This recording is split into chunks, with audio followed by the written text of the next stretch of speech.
that the announcement was made and the flag was lowered almost at the same time, which just gives you a picture of how much planning there will be behind all of this. But it's hard to take it in, isn't it? It's hard to really honestly believe that just a short time ago, just a few months ago, we watched the Queen on the balcony there for her Jubilee celebrations while there were enormous crowds. I'm just looking to my right, actually, talking about enormous crowds. There are people now, I would say, I don't want to say flooding, but streaming down the Mall, the world-famous Mall here, to be at Buckingham Palace. So people are gravitating to this place at this moment. Understandably, I have to say, I mean, I was in London as a young journalist when Princess Diana died, and I witnessed the streets full of people in tears outside Kensington Palace, in an absolute sea of flowers. And I think that what we may see is something similar now.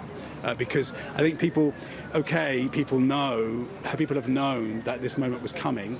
It does feel like it's happened fast, doesn't it, after just those Jubilee celebrations a short time ago, but people have known that this moment was coming. But I think many people will be driven by a desire to pay their respects and to have their part in saying thank you, because it's just a small thing to do, isn't it, for somebody, as we mentioned earlier, who was so dedicated to a duty that she got herself in a position, standing up with her walking stick, just 2 days ago to appoint the new Prime Minister. Just 2 days ago.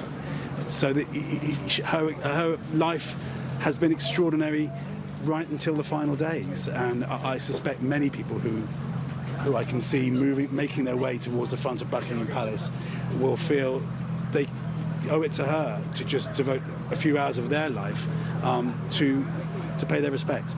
Keir, let me turn to Daisy McAndrew again, a royal expert for NBC News. Daisy, talk if you can about the future of the monarchy without Queen Elizabeth.